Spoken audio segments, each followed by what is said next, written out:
It's Crispy. Haven't done one of these videos in a long time, but that's because we've been so busy making another movie.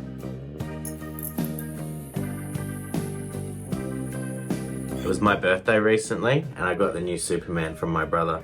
That's the new guy, David Corenswet.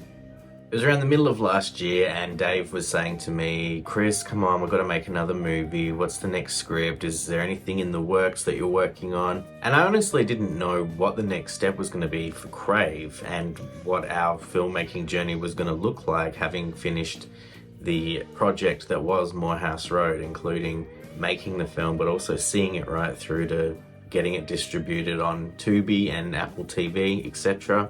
Dave was looking back at the drawing board and said, you know, our short film Sinking Ships from 2015 is still performing incredibly well, still gets daily comments. So we thought, why not expand on that universe that we've already got an audience for? To date, it's had close to around 500,000 views, and Dave said, what if we re-release this and make it feature length? The problem with that was we didn't have enough raw footage to make a feature film out of this old footage. So we brainstormed a few ideas and came up with the concept of, what if we do a new chapter to the same story, work it into the original film, recut the whole thing, 2 storylines side by side, and thus creating the length of a feature film. And that's exactly what we did. Given that the film does touch on areas such as domestic violence, drug abuse, and toxic relationships, unfortunately, that is a subject matter that is very universal and a lot of people can relate to, obviously. That could be a big chunk of why it's had such a high view count. That being said, we think there is potential here to expand on this storyline and perhaps give a new perspective to tell this story again. So the new film that we're now working on is called Wreckage, and it's not exactly a sequel or a remake of sorts to Sinking Ships. Instead, it's another chapter, and it's a reworking and a retelling of that original film as well. We're not just filming new stuff and then chucking the original short film in the middle. The original footage has been dug out of the hard drives, and we are recutting, re-sound design, recolor grading, and giving it a fresh polish. It was 10 years ago we made Sinking Ships, so we've certainly learned a few things by trial and error over the last few years. Obviously, this isn't exactly a new thing, because especially older films to get re-released, you know, digitally restored and remastered, and nowadays you see them getting the 4K treatment, and in a lot of the cases thrown back into cinemas, and so die-hard fans can see it kind of new again. In the year 2000, one of my favorite films, The Exorcist, was re-released into theaters, and it was called The Exorcist, the version you've never seen. And it was completely restored, and it included 11 minutes of unseen footage that wasn't in the original 1973 release. And so, of course, that's probably the version most modern moviegoers are familiar with. That being said, what we're doing is nothing quite close to that, as we didn't have that much footage to work with from 2015 when we made the first short film. Instead, we're filming new footage to expand on the storyline. And another example is Damien Leone, who made the Terrifier films. His first feature film, All Hallows Eve, like a short film that he'd made, but to make it feature length, the character watches these scary videotapes which contain films, and they're his short films that he'd made already. So when you add up the length of those shorts and then just film this new thing, there he has a feature film. The new story takes place in the present day about a troubled teenage girl who has issues with her mum, who is quite controlling, and in a heat of a moment she decides to run away with a guy she's been seeing secretly, except he's a few years older than she is. She's only 17, he's 23, and he lives 3 hours away and is moving back home, and he's asking her to run away from her home to come with him. She does that.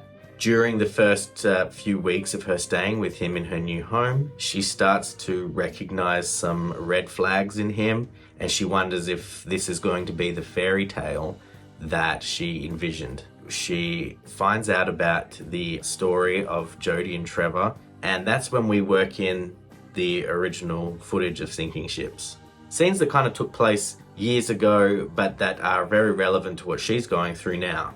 Unlike Moorehouse Road, which we shot over several weekends and various days here and there, we were able to shoot Wreckage in 6 continuous days, and then there were 2 days that came a few months after that for pickup shots. I started writing the script middle of last year in 2024, and then we shot the main part of the story in November of 2024. I've been working on the edit since then. Dave has been working on the color grading. Dave has also just designed the poster, the official poster for the film, and pretty soon we're going to be releasing the trailer. It was such a great experience to make this film because we already had a lot of footage to work with. The 6 days that we shot, as well as the 2 other pickup shoot days, really made it much more of a smaller, grounded project to work with than compared to, say, Moorehouse Road. Most of the scenes take place in suburbia and local locations. We had great actors to work with. Our lead is a character named Quinn, played by an actress named Tiahna McBride, and Travis Koch plays her boyfriend Brendan. They had to work together so much and do so much quite close and confronting scenes. And what was really fortunate for everybody is that they knew each other already. They had gone to drama school together and worked together a lot in theatre. So when it came to our shoot, there was no get to know you stage. They already were very well acquainted with each other, which was fantastic because their characters were in love and living together. So that was such a huge plus. Both such young actors and both just so brilliant to work with. They really just committed to their roles and took the whole thing so seriously. They brought so much into these characters and truly just made it their own. They did such an amazing job. The other interesting thing with this particular project was working with the old footage. As I said, we made the first short film in 2015, and it was the first short film we made of a professional level, if you will. By that I mean it's the first time I wrote a script, first time we worked with professional actors, and especially actors who weren't our immediate family and friends. We had a bit of a crew. We had like a sound person, lighting person, camera assistants, etc. First production we did that actually felt like a proper film shoot. And we're actually quite surprised that to this day, we uploaded it in 2017 and it's to this day still gets regular comments and regular views. I found it was interesting having edited this film once before. Sometimes I saw opportunities with this new edit that I didn't necessarily act upon the first time 10 years ago. I think when you come back to something years later, you sort of have a new point of view about things. I found with this new edit, I was using different takes. A lot of scenes that were in the original we've cut right down, or a lot of the scenes happen in a different order now. And when we shot the scenes for the new part of the film, we wanted to make sure that it looked and felt like it was part of the same world as the first film. Of course, this time around we have a much more advanced camera gear, sound equipment. We're a lot more experienced this time. So it was such an interesting educational exercise to rework something that you'd already done several years ago when you were just starting. As I said, we had so many comments on the original short film with people sharing their own stories, detailing their own life experience and talking about how this film reminded them of their own experiences. And we were just so wowed by that. This whole new project of this film Wreckage, we hope it reaches a wider audience, ultimately continue spreading that message of these people who are victims of these sorts of situations, that they're not alone and that things can get better and that there is help out there, and to always look for that help and to never be afraid to seek that help. We'll be sharing the trailer here soon when it's ready. Thanks so much, and I'll see you next time.